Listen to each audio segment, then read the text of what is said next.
that you can apply to this etude during the learning process. To start, keep in mind that the musical process begins with the breath. So have timing subdivisions already happening before you breathe. This will offer you more consistency and confidence on the first note and solid rhythm from the start. Learn each breath slowly. As you speed up the breath, focus on changing only the speed of the breath and not the quality or feeling of the breath.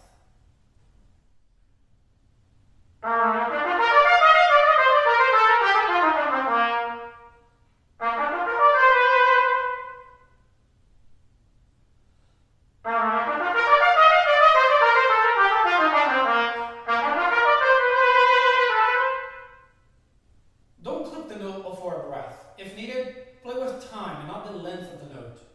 And break the etude into sections and even break sections into chunks. If needed, break chunks into bars or single beats. Spend most of your time where time is needed without mismanaging your time in sections that you have already mastered. And be conscious of your metronome markings. Don't play faster than is comfortable. Instead, always play at whatever speed you can execute the passage, section, or etude to its very best. Remember, muscle memory and speed are not necessarily related. And be true to the slurs and articulations that are written. If you change something, it should be through a conscious, well-thought-out musical decision and not a mistake due to lack of attention. Record yourself at all stages of your learning. Don't wait to record yourself only when you feel ready to perform the entire etude at tempo. You might have neglected something important, and the process of unlearning and relearning is much longer and more difficult. And make every note matter. Most of us spend far too much time just going through the motions, without dedicating 100% of our attention and focus to the task at hand. If you're having difficulties focusing, you might be better off taking a break and returning to your trumpet after some mental rest. And I was practice as if it was a performance. Now, let's talk about some specific notes related to this etude. First, start by learning the etude slowly and slurred, focusing on the airflow while staying very flexible and keeping the sound quality even throughout the entire register. This is very important in etude number 1 due to the angular nature of the etude.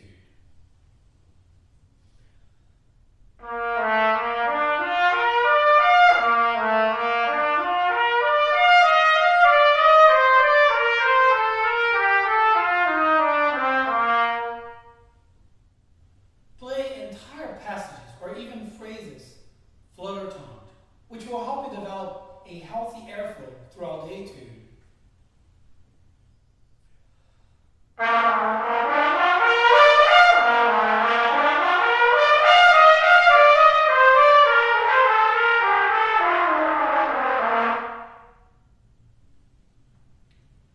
Use fast fingers with decisive strikes of the vowels, both on the way down and on the way up. Hear the sound of the vowels in both directions. This holds true even for the slow passages or when practicing slowly. This etude has many large intervals. I often practice the passages with large intervals, making the note before the jump a long note and slurring the interval. I do the same, but also tonguing the interval. This helps you to create a proper connection between the two notes and the interval. Even as you play the etude in time, I continue to think long on the note before the interval.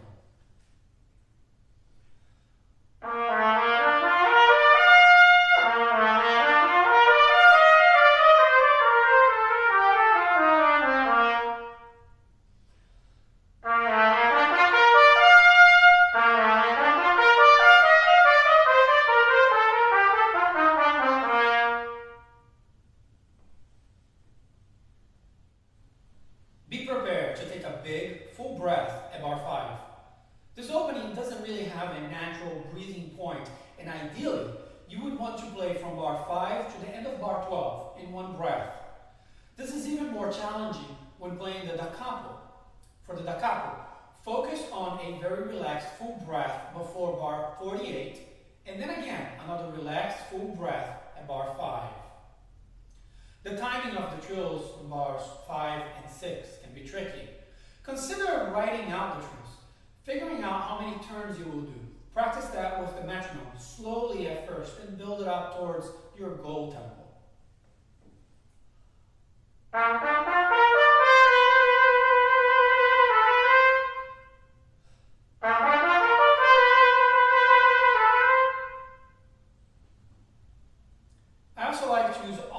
rhythms to practice this etude, using long, short, and short, long patterns.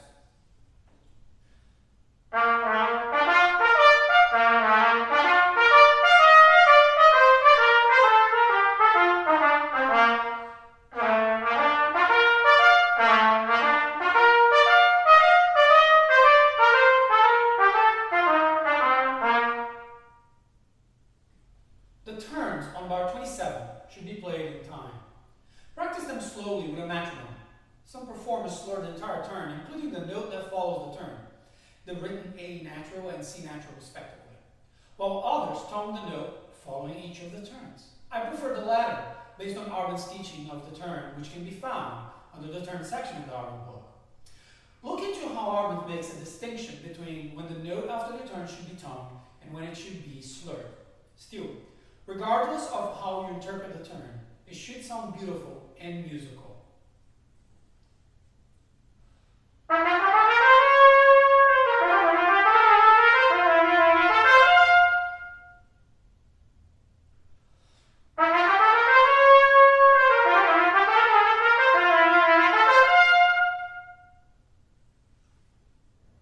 Keep a strong 16-note subdivision during the dotted eighth notes, quarter notes, and tied quarter notes. To be sure, practice playing the subdivisions.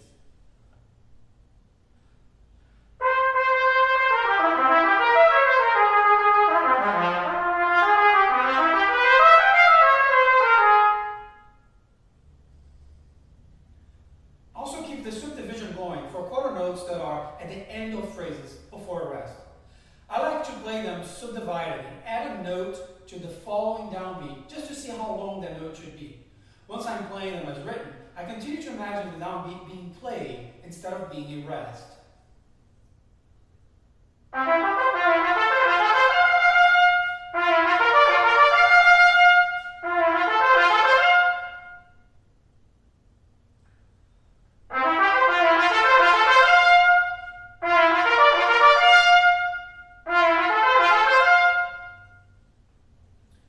The dots on top of some of the notes don't necessarily mean short. It should mean bouncy. Keep the entire etude very light, even at louder dynamics.